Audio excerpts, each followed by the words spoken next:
You mentioned Wayne Rooney, DC United, Birmingham City. What did you learn off him during that period of working collaboratively together? Well, first, he's a brilliant person. Yes, I've played against Wayne a few times during my career, but working with him, he's got a special mind.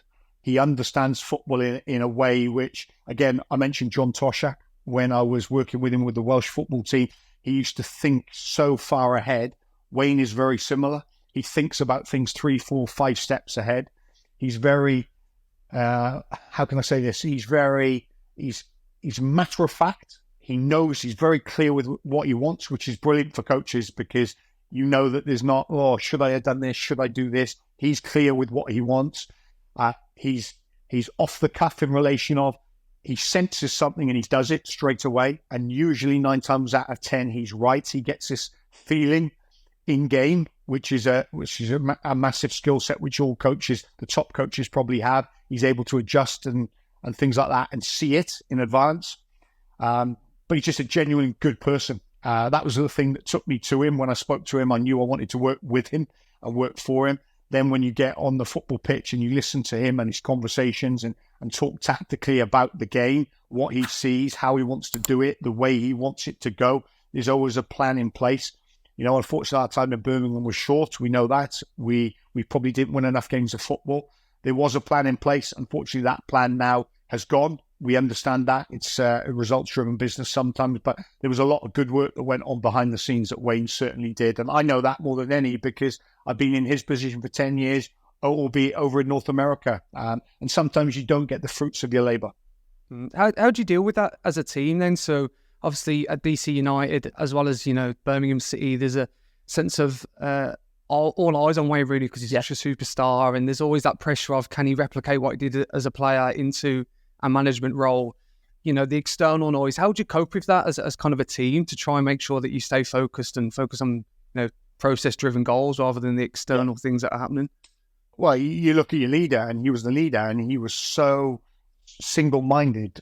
It was brilliant. Like you talk about the pressures in football and things like that. You got to remember, he moved from Everton to Man United. He played for one of the biggest clubs in the world at such a high level. He was England captain, record goal scorer up until recently. All of these things, he's dealt with everything.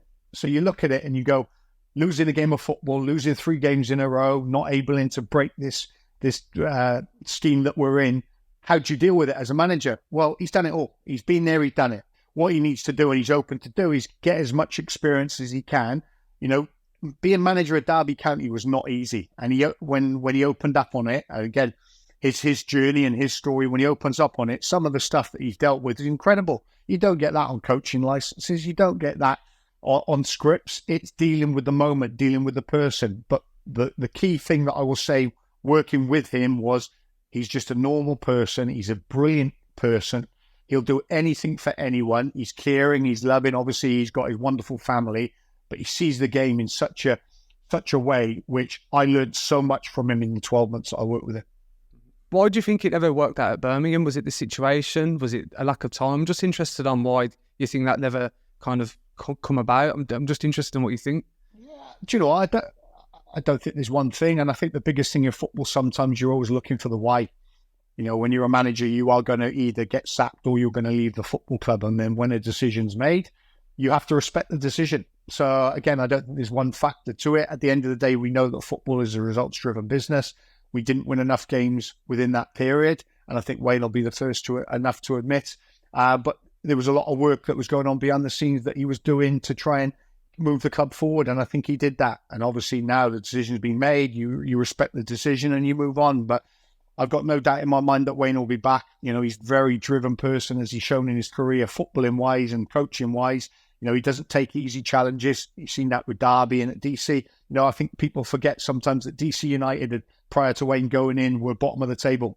And he took him on to the verge of 2 points outside the playoffs coming into the last game of the season. So from where they'd gone to where they were, we ended up, and yes, we missed the playoffs by 2 points. But from where they were the previous year, he made significant strides. So that was a success in my mind, a success in his mind. And that was just 12 months, 18 months into his journey there at DC United. Sometimes clubs fit and sometimes they don't. I think you've seen in the Championship now, with Darren Moore leaving, it happens. You don't know why. You're looking for the why. There is no why. You have to accept it. You move on. You know, at the end of the day, even if you win games of football, sometimes you lose your job. So if you don't win games of football, sometimes you have to move on. Do you think that was a challenge in terms of you being at Birmingham? You mentioned the different types of context of where you enter a football club. Obviously, Birmingham were doing okay during that time before you came in. And obviously the context is different. Is that something that maybe challenged you in terms of how you approach the situation? I think with any football club that you go in, not just Birmingham, with every football club that you go in, there's always challenges. There's always ways that you want to try and improve certain areas, whether that's individually, collectively, whether that's the team shape, whether that's the formation, whether that's pressing high, whether that's mid-block pressing, whether that's defending deep, whether that's trying to defend on the halfway line. All of these things come into play, and they're all openly discussed by the staff. You know, in hindsight, you look at things and say, right, I could have done this, could have done that, shouldn't have. But you can't live in hindsight world.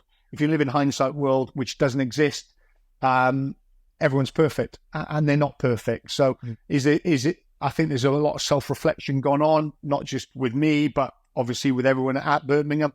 You know, I wish them nothing but the best. Like you said, if good people at a good football club, it didn't work out for myself, you know, because I come in with the manager and I've left with the manager, which is totally fine as well.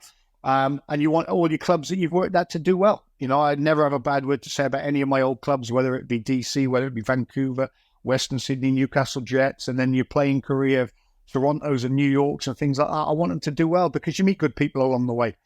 So, you know, but don't look for the why. There's no reason to look for the why. Self-reflect, have a look at what you can do better.